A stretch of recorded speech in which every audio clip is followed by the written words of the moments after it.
Chet elda turayotgan faoliyatchilarimizning Sharq Turkistondan egilgan xabarga asoslanganda, Xitoy kommunistlari Sharq Turkistonda 3 ishni planlab amalga oshirgan.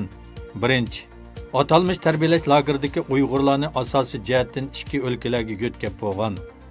Ikkinchi, Sharq Turkistonda ocharchilik yuz berganligi, bo'libmi Sharq Turkistonning janubida ig'ir namratchilik tufayli Xitoyning qo'ygan qo'shmoq tuqqanlarining ib kelgan narsalarga qarashlik bo'lib qolganligi o'tirg'i chiqqan.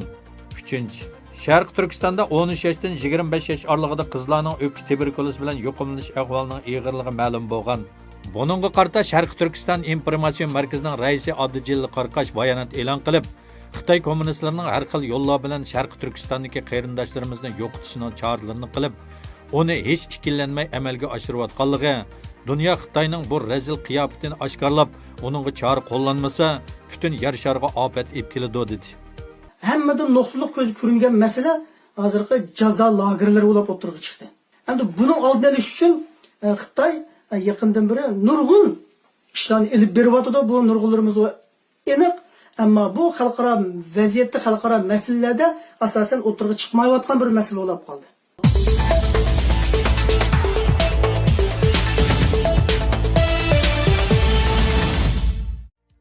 Yaqında Xitoy hukumatining Xitoy o'lkalarida pan arabchaga zarba berish nomida islom madaniyatini ifodalagan barliq belgilarni ma'ni qilayotganligi oshkorlandi.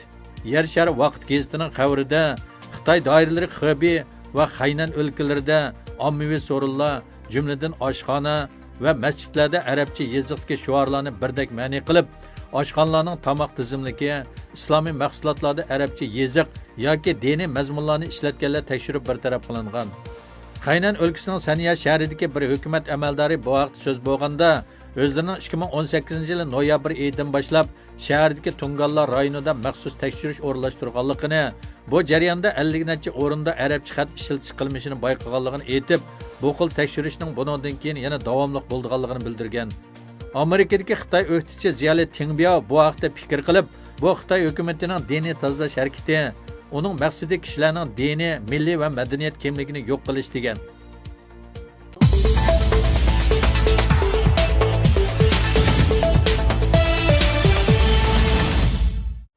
Sharq Turkiston ili oblastidan Qozog'istonga ko'chib chiqib o'ltiraqlashgan bir turkum yosh qozoq faoliyatchilari tomonidan qurilgan Otyurt fidoyilari tashkilotining faoliyatlari yaqindan buyon diqqatni qo'zg'ashga boshladi.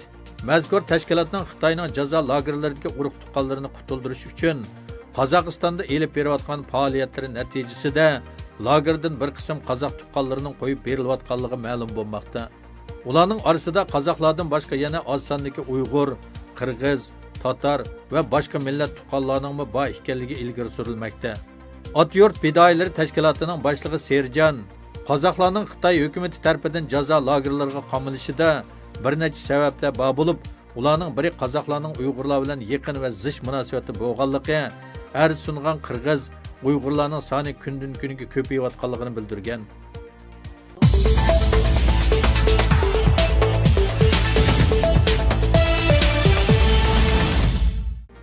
Amerika bilan Xitoy o'rtasidagi savdo suhbati vaqtli to'xtatilgandan buyon Amerika savdo vakili Robert va moliya ministri Steven Mnuchin 14 fevral Beijingda Xitoyning muavin zonglisi Liu He bilan 2 kunlik yangi bir navbatlik savdo suhbatini boshladi.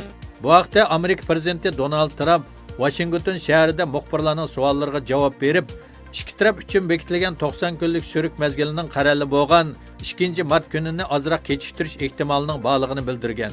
U bu haqda so'z qilib, suhbatimiz o'ngishli bo'lsa, mazkur surukni yana bir mahal uzartimiz degan. Savdo suhbati masalasida Amerika hukumati 2 mart kuni ikki taraf o'rtaq kelishimiga kelinmasa, Xitoydan import qilingan tovarlarga qarata 200 milliard Amerika dollariga tambojni bezib qo'ydiganligini bildirgan edi.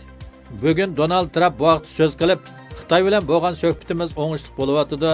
Xitoy ishlarni nihoyatda o'sal shaklda bir yoqli qilib kelgan. Biz bu qatim ishlarni to'g'ri shaklda bir yoqli qilishni umid qilamiz degan, hamda Xitoy tarafining o'zlariga qo'ygan shartlarga ma'qullik bildirayotganligini ishora qilgan.